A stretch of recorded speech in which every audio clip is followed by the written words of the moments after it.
warahmatullahi wabarakatuh. Perkenalkan, nama saya Anissa Ramadhani dengan NIM 2304305 dengan rekan saya Anika Ikarizia dengan NIM 2304304. dan juga Adela dengan NIM 2304301. di video kali ini kami akan mewawancarai Captain Laundry yang berada di Jalan Sriwedari. Nah, untuk selanjutnya selamat menyaksikan. Kak, Assalamualaikum warahmatullahi wabarakatuh. Tujuan kami ke sini melakukan wawancara terkait UMKM untuk melaksanakan tugas kuliah kami.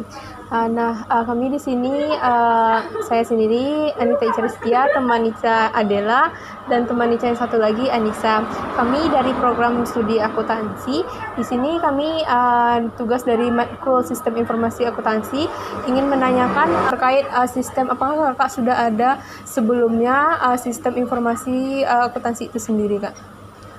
Kalau untuk di laundry ini sendiri udah ada sih, biasanya pakai aplikasi gitu. Tapi aplikasinya aplikasi berbayar yang bisa di-download juga sih di App Store atau Play Store gitu. Berarti udah ada ya, Kak? Jadi kalau dalam aplikasi itu udah menyangkut semua data laporan keuangannya, nama pelanggannya juga kan? Nama pelanggan biasanya di situ tuh udah lengkap sih semuanya, kayak nama pelanggan, jenis jasanya, kan laundry itu jasa ya, misalnya kayak regular, satuan, kiloannya tuh udah ada info di sana, gaji karyawannya. Jadi kalau misalnya mereka ngerjain ya tergantung apa yang mereka kerjain, nanti mereka tinggal klik gitu, nanti keluar mereka udah tahu sendiri upah mereka berapa, setor harian pendapatannya berapa, nanti untuk tutup buku hariannya gitu. Udah tersistem lah di aplikasi itu, tapi aplikasinya berbayar emang. Kalau boleh tahu Kak, laundry ini berdirinya dari kapan Kak? Dari 2021, 2022 kan? 2021 atau 2022 gitu? Udah lebih dari 2 periode. Iya. Berarti dari awal Kakak memang udah memakai sistem aplikasi itu, Kak? Aplikasinya itu kalau sekarang namanya Laundry In. Dari awal tuh udah nyoba-nyoba sih banyak macamnya gitu. Cuma Laundry In ini sih yang paling sejauh ini yang paling lama dipakai itu.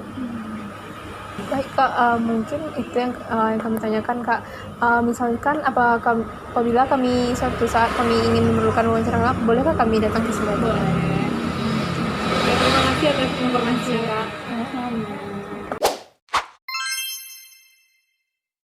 Dan saya bersama dengan siapa kakak kalau boleh tahu? Rani, Kak. Rani. Apakah kakak ini pemilik dari Captain Laundry ini, Kak? Bukan karyawan. Oke. Pertanyaan pertama, saya ingin menanyakan, Kak, apa saja aktivitas utama yang dilakukan oleh entitas bisnis laundry ini, Kak? Yang pertama tuh ada yang bagian menggosoknya, terus cuci, terus nerima kain dari pelanggan juga. Kalau udah tutup itu ada laporan keuangannya.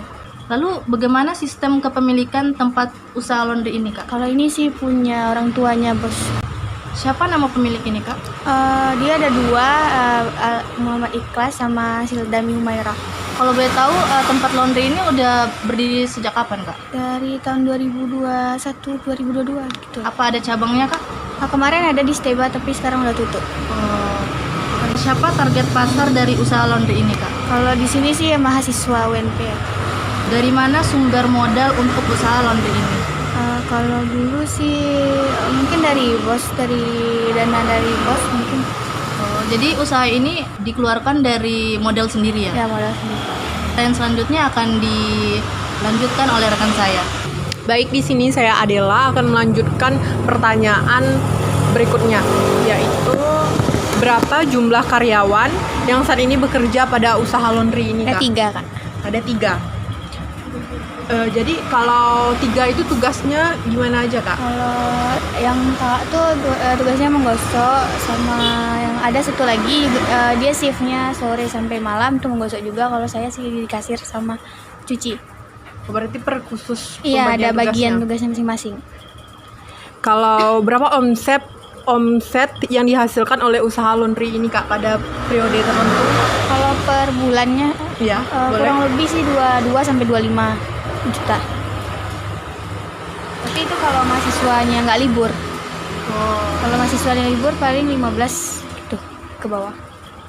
Seperti apa sistem pembukuan dan pencacatan yang diterapkan pada usaha ini, Kak? Dia ada aplikasinya, Kak. Jadi udah ada keuangannya tuh udah terbagi kayak pengeluarannya ada di situ, pemasukannya di situ gitu, sama berapa jumlah pelanggan yang masuk juga di situ gitu, ada tercantum sama di aplikasi laundry. Berarti udah diolah dari aplikasinya itu. Aplikasi ini berbayar atau Iya berbayar. Berapa lama nih Kak waktu operasional usaha laundry ini dalam sehari? Kayak bukanya tuh dari Bukanya kapan? jam 8, tutupnya jam 10 paling lambat. Kayak laundry ini tuh menerima antar jemput atau Iya gimana? menerima, tapi nggak kayak laundry lain kayak Tupaku kayak ada kurir khususnya gitu. Kalau ini kayak yang mau aja minta antar jemput pasti ada mau. Berapa nih Kak omset yang dihasilkan oleh usaha laundry ini dalam periode tertentu misalnya? Kalau dalam 1 bulan itu berapa Kak? Dia capai dari 22 sampai 25 Kak. Itu lancar terus atau ada? Ya kalau mahasiswanya masuk dia segitu, kalau mahasiswa libur dia sekitar 15 di ke bawah gitu Kak.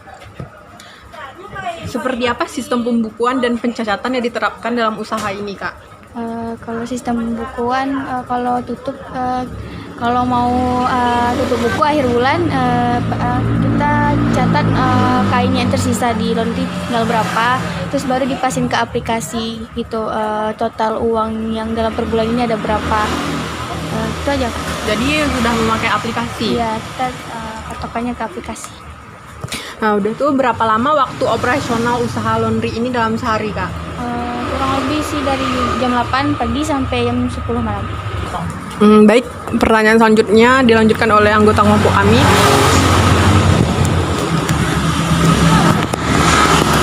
Baik, Ica izin melanjutkan dari pertanyaan rekan Ica tadi Adela. Nah, di sini Ica ingin menanyakan Kak, bagaimana sih sistem persediaan di dalam laundry ini seperti kayak deterjen atau pewangi di dalam laundry ini Kak? Kalau deterjen kita ada langganan gitu Kak. Jadi yang ngantar ke sini kalau habis. Oh, berarti udah ada kayak yang untuk yang udah tetap gitu kan Kak? Ya kerjasama. Kayak gas juga ada juga kerjasama sama orang. Nah, selain itu di sini Ica mau nanya lagi Kak, bagaimana sih sistem penggajian yang ada di laundry ini, dan apakah Kak kan tadi ada 3 orang nih Kak, apakah sistem ini penggajian ini ada juga orang karyawan yang khusus untuk penggajian ini, atau orang yang sama dengan kayak menerima pesanan untuk yang Anda membayar pesanan, apakah sama atau gimana? Beda Kak. Beda Kak. Gaji menggosok tuh 1 kilonya 1.200. Kalau packingnya 300 terus jadi 1.500. Kalau gaji bersihnya itu 500 per kilonya, 500 rupiah. Jadi kita hitung per kilo kita kerjain itu berapa gitu.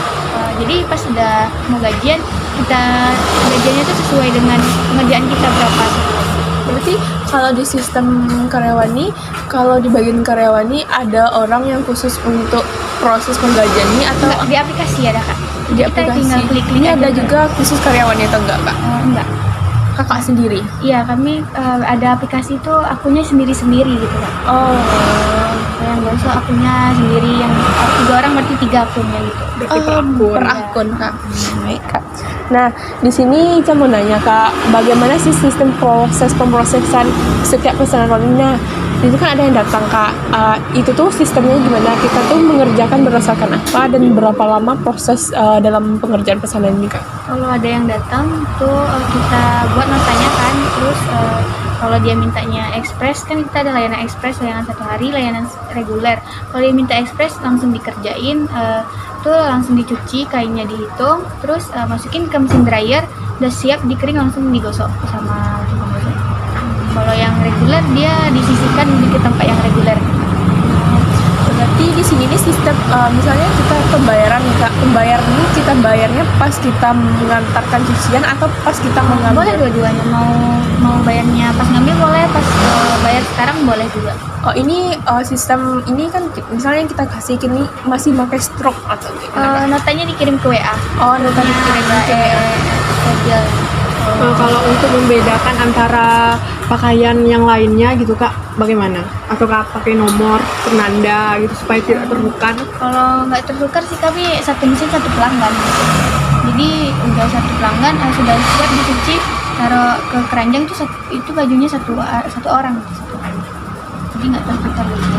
Berarti kakak kalau misalnya mencuci itu kayak nggak digabung ya? Enggak, Saya satu mesin. jadi kayak misalnya satu pelanggan itu beda. Jadi kan di proses pencucian kan kak. Nah kan udah kain udah selesai, udah digosok. Nah kan jadi ada dikelompokkan. Di kelompok ini tuh ada pakai nama kah, pakai nomor atau Ya, gimana? pakai nota untuk produksi, ada nota produksi. Oh, produksi. Baik kak. Nah sini bagaimana kak sistem pembagian laba dari perusahaan atau entitas ini kak? Pembagian apa maksudnya?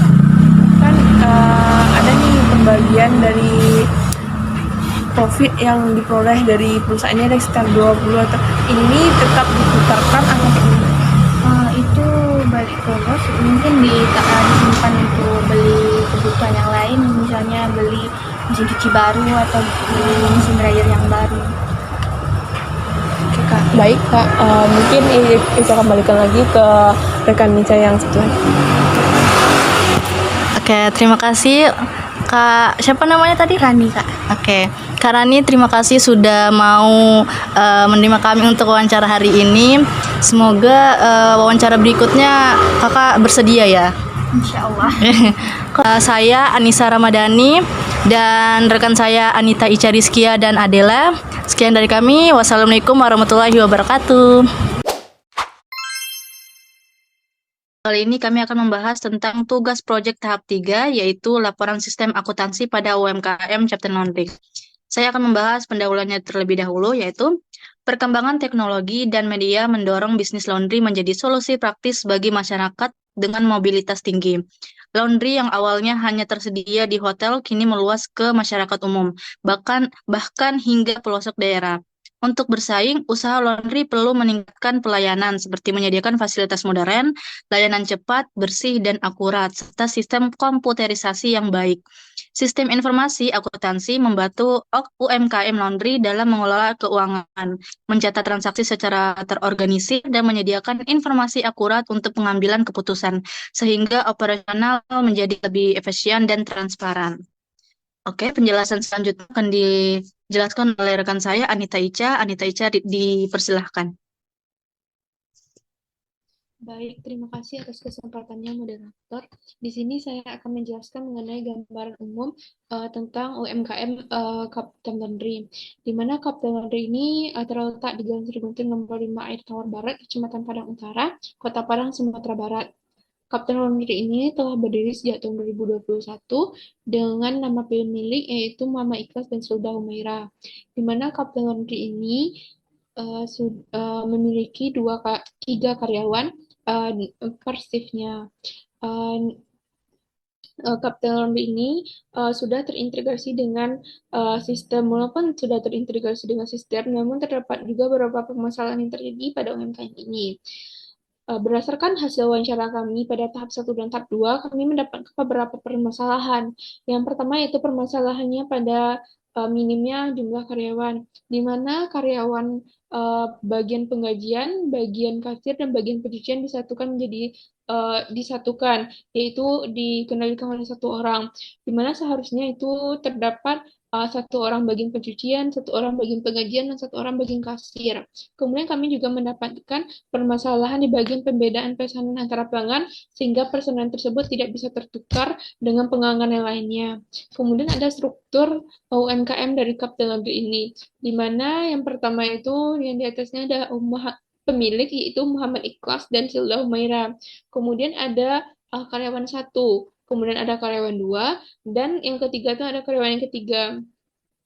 Kemudian selanjutnya saya akan menjelaskan sistem akuntansi Captain Laundry, di mana saya akan menjelaskan tentang diagram flowchart pada bagian kasir, yaitu pada proses pembayaran pesanannya, yaitu terdapat 3 departemen, yaitu departemen 1 itu ada konsumen, departemen ada 2 kasir, dan departemen 3 ada pemilik, di mana yang dimulai pada departemen 1 yaitu konsumen menyerahkan barang. Kemudian Departemen 2 kasir akan mencatat jumlah dan jenis barang yang diserahkan oleh konsumen. Kemudian Departemen 2 akan menanyakan jenis pembayaran, apakah dia melakukan secara tunai nanti atau tidak. Kemudian dia melakukannya apakah lunas dan tidak. Jika lunas, maka dia akan Departemen 2 akan menyiapkan pembuatan nota. Kemudian terdapat tiga slip dokumen nota, yaitu nota satu diberikan kepada pemilik, nota kedua akan diberikan ke Departemen 1 konsumen, kemudian nota penjualan rangkap ketiga ini akan disimpan oleh bagian kasir. Kemudian setelah dari nota penjualan ini, nota penjualan rangkap ketiga akan diserah kemudian lanjut ke Departemen 1, yaitu nota rangkap kedua.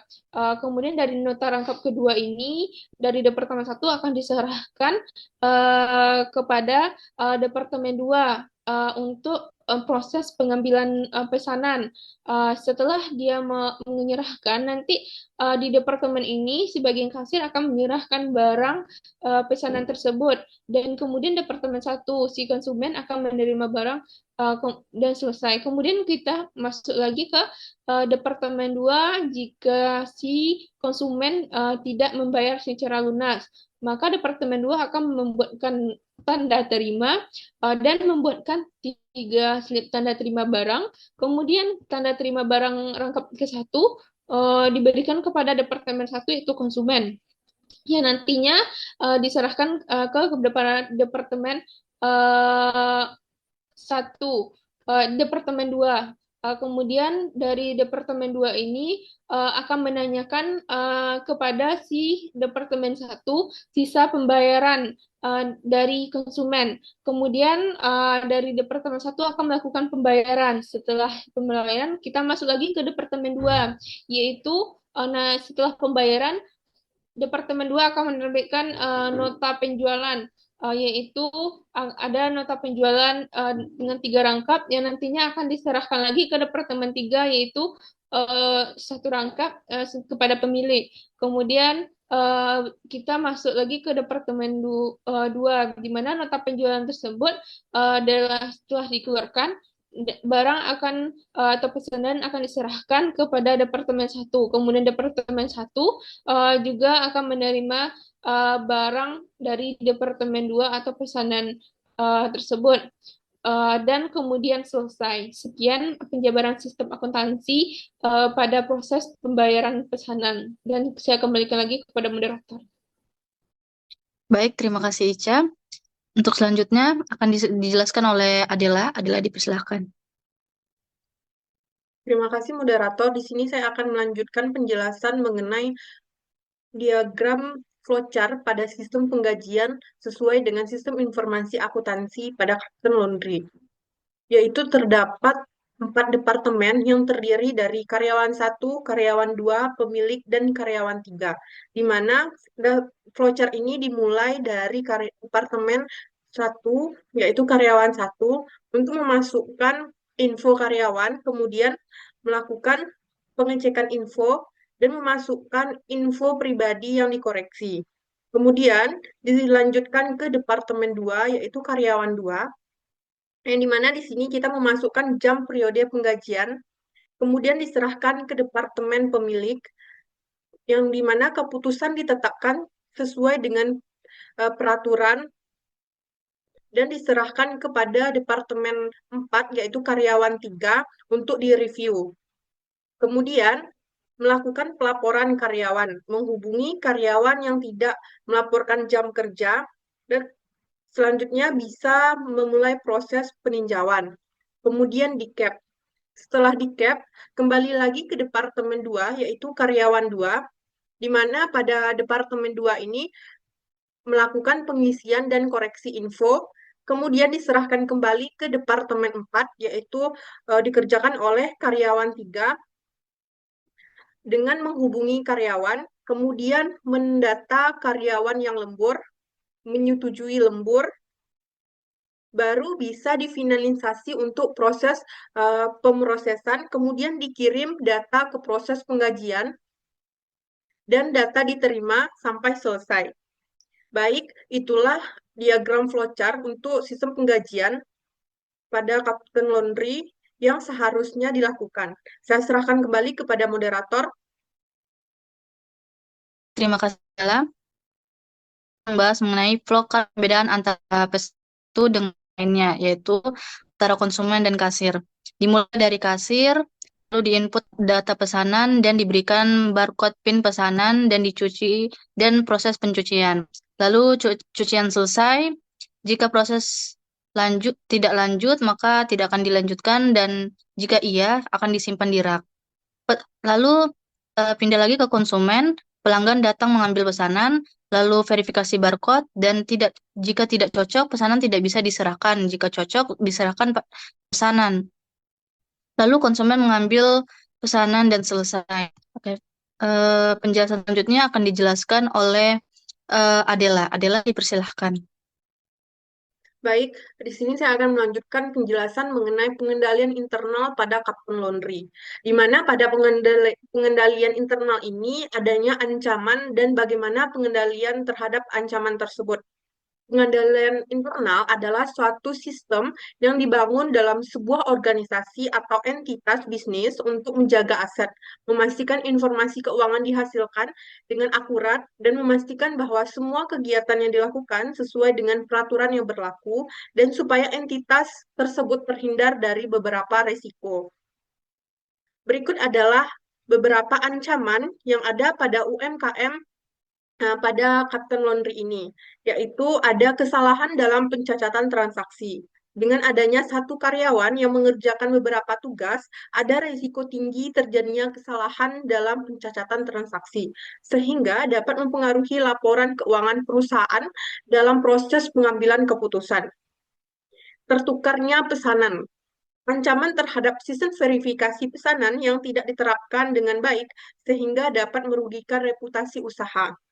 Selanjutnya yaitu ada ancaman terhadap minimnya jumlah karyawan yang dapat menyebabkan overload kerja yang berpotensi menurunkan kualitas layanan dan kepuasan pelanggan. Ancaman yang selanjutnya itu ada juga sistem yang tidak ketat. Dengan adanya sistem yang tidak ketat ini, ada kemungkinan karyawan melakukan kecurangan seperti manipulasi data transaksi dan penggelapan uang. Terakhir, yaitu ada ancaman terhadap perubahan regulasi pemerintah terkait pajak atau peraturan usaha yang dapat mempengaruhi operasional dan biaya. Dari ancaman tersebut, adanya pengendalian terhadap ancaman internal itu, yaitu pengendalian internal pada UMKM ini yang terdiri dari memastikan bahwa setiap karyawan memiliki tugas yang spesifik, seperti satu karyawan untuk kasir dan yang satu untuk penggajian, yang satu lagi untuk mencuci. Hal ini dapat mengurangi beban kerja dan meningkatkan efisiensi. Selanjutnya, pengendalian yaitu kita dapat mengimplementasikan sistem verifikasi pesanan secara lebih ketat, seperti penggunaan barcode atau PIN untuk setiap pesanan. Hal ini dapat mempengaruhi kesalahan dalam pengambilan pesanan. Selanjutnya yaitu ada menggunakan sistem akuntansi yang terintegrasi untuk mencatat semua transaksi secara akurat seperti penerimaan, pembayaran, dan pengeluaran untuk menjaga transparansi dan akuntabilitas dari Kapten Laundry tersebut. Baik, hanya itu yang materi yang saya sampaikan. Saya serahkan kembali kepada moderator. Baik, terima kasih Adila. Saya akan menyimpulkan tentang sistem akuntansi ini. Sistem akuntansi diterapkan oleh Kapten Laundry memiliki peran penting dalam pengelolaan operasional dan keuangan usaha. Dengan adanya sistem yang terkomputerisasi, Kapten Laundry dapat mencatat transaksi secara terorganisir, memperoleh pesanan dengan efisien, dan menyajikan laporan keuangan yang akurat. Dalam hal ini tidak hanya meningkatkan transparansi dan akuntabilitas, tetapi juga mendukung pengambilan keputusan yang berbasis data. Meskipun sistem akuntansi yang sudah terintegrasi dengan baik, juga terdapat tantangan yang perlu diatasi seperti minimnya jumlah karyawan yang mengakibatkan beban kerja yang tinggi dan berisiko. Kesalahan pada pencatatan transaksi serta ancaman tertukarnya pesanan antar pelanggan juga menjadi perhatian tangan melalui sistem verifikasi yang lebih ketat. Dengan menerapkan pengendalian internal yang efektif, Captain Laundry dapat meningkatkan efisiensi operasional dan meminimalisir resiko kesalahan yang terjadi. Secara keseluruhan, sistem akuntansi baik Captain Laundry tidak hanya mendukung kelancaran operasional, tetapi juga berkontribusi pada keberlanjutan usaha pada saat kondisi saat ini. Oke, baik. Itu saja yang ingin saya jelaskan. Mohon maaf jika ada salah kata dalam penyampaian kami. Saya akhiri. Wassalamualaikum warahmatullahi wabarakatuh.